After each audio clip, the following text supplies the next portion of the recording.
چلیے بھائی، نیکسٹ سوال یہ ہے کہ اکثر ایک اعتراض اسلام پہ بہت زیادہ ہوتا ہے کہ زیادہ تر انبیاء اور رسول جو ہیں وہ مڈل ایسٹ کے اندر کے علاقے میں زیادہ ہے، باقی امریکہ، افریقہ اور آسٹریلیا وغیرہ میں نہیں آئے. تو کیا ان لوگوں کو یہ حق نہیں پہنچتا تھا، ان لوگوں کا یہ حق نہیں تھا، یا فاقی دین ان کے بھی پاس آتا اور اس سے بھی یہ فائدہ اٹھاتے؟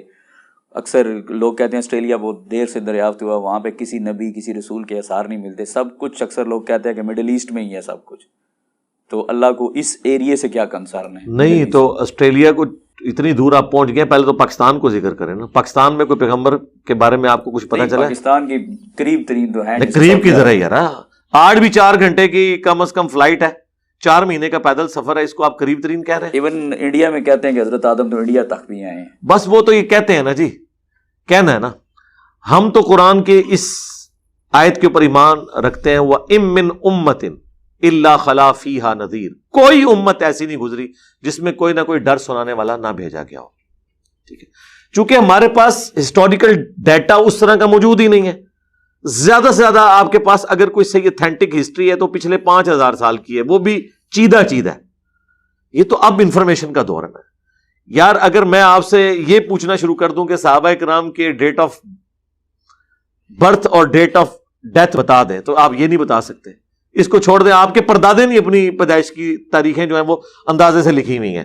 یہ تو اب اس طرح ڈیٹا جمع ہونا شروع ہے، لہٰذا یہ کچھ چیزیں اس طرح موجود نہیں ہے، ڈینائل نہ کریں. اب رہ گیا، قرآن نے اس کا جواب دیا ہے کہ کئی انبیاء کرام ہیں جن کا ذکر ہم نے اے نبی تم سے کیا، اور بہت سے ایسے ہیں جن کا ذکر نہیں کیا. جب ذکر نہیں کیا تو یہ آپ نے کیسے اسیسمنٹ کر لی کہ عرب کے علاوہ اور سرزمین میں پیغمبر نہیں آئے؟ کہیں قرآن نے یہ بات نہیں کی ہے، نہ انکار کیا. آپ یہ کہیں کہ قرآن میں صرف عرب کے انبیاء کا ذکر ہے.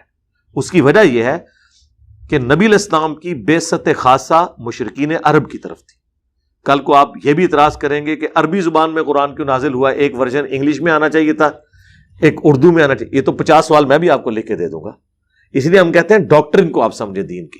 دین کی ڈاکٹرن یہ ہے کہ اللہ تعالیٰ نے اہل عرب کو دنیا کی امامت کا فیصلہ فرما لیا، جس طرح پہلے بنو اسرائیل کو کیا، پھر بنو اسماعیل کو. اس کے لیے نبی علیہ السلام کو چنا، ان کے جانثار ساتھیوں کو، اہل البیت کو چنا، ان کی زبان میں قرآن نازل کیا تاکہ وہ پوری دنیا تک اسلام کی دعوت پہنچائے.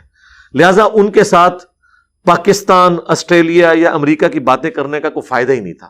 ان سے وہ چیزیں ڈسکس کرنی چاہیے تھی جو ان کے علاقوں سے ریلیٹڈ تھی، جو ان کی زبان میں بات کی جا رہی ہو، انہیں سمجھ آئے. اسی لیے آپ دیکھیں قرآن میں جو سائنٹیفک فیکٹس ہیں، جن کی ڈیٹیلز آج ہمیں سائنٹسٹ بتا رہے ہیں، لیکن قرآن کے اعتبار سے وہ پرفیکٹ ہیں اس حوالے سے کہ جو کامن آبزرویشن ہے نا، اس میں کافی ساری چیزیں اس زمانے کے لوگ بھی آبزرو کرتے تھے.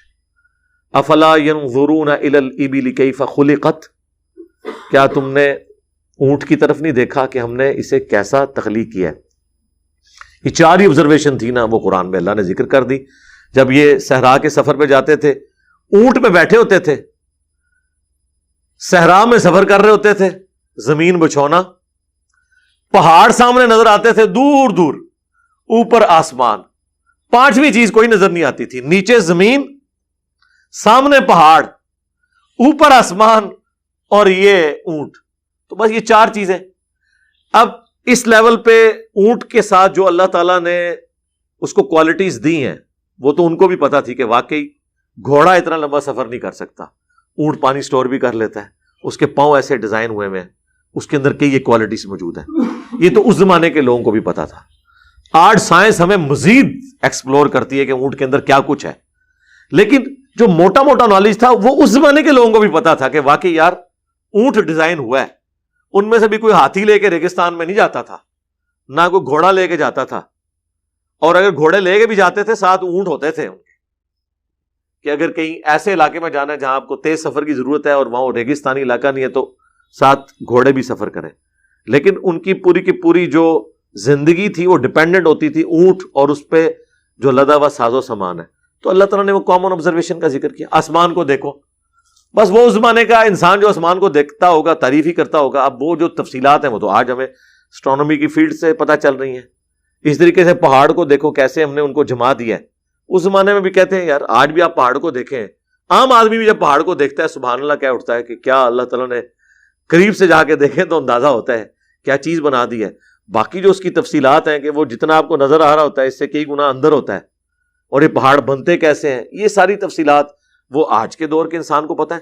تو میرے خیال ہے ہر چیز کے بارے میں تھوڑا بہت نالج اس زمانے میں بھی تھا، وہ اس زمانے کے لوگوں کے لیے کافی تھا. آج مزید تفصیلات ہیں. اس سے یہ نہیں ہو گیا کہ آج ہمیں انڈے سے چوزا بننے کے بارے میں اگر تفصیلات پتہ چلی ہیں تو یہ ہو گیا کہ مطلب انڈے سے اب چوزے کی بجائے کچھ اور نکلنا شروع ہو گیا، نکل رہی وہی چیز ہے، مزید پتہ چل گیا. تو یہ اس لیے عرب کے لوگ چونکہ بعثت خاصہ تھی، قرآن میں بھی آیا ام القریٰ کی طرف آپ کو بھیجا، بستیوں کی ماں مکہ، تاکہ آپ اس میں رہنے والے اور ارد گرد کے لوگوں کو ڈر سنائیں. پھر آہستہ آہستہ جب باہر نکلی یہ چیز تو چونکہ وہ اولین مخاطب تھے اس لیے ان کو امام بنایا گیا. یہ پاسبل نہیں تھا اور نہ یہ اللہ کی مشیت کا تقاضا تھا کہ اتنے ورژنز نازل کیے جاتے. قرآن عربی ورژن میں نازل کر دیا گیا. تو آج پوری دنیا اس سے مستفید ہو رہی ہے الحمدللہ. اس میں کون سے مسئلے والی بات ہے؟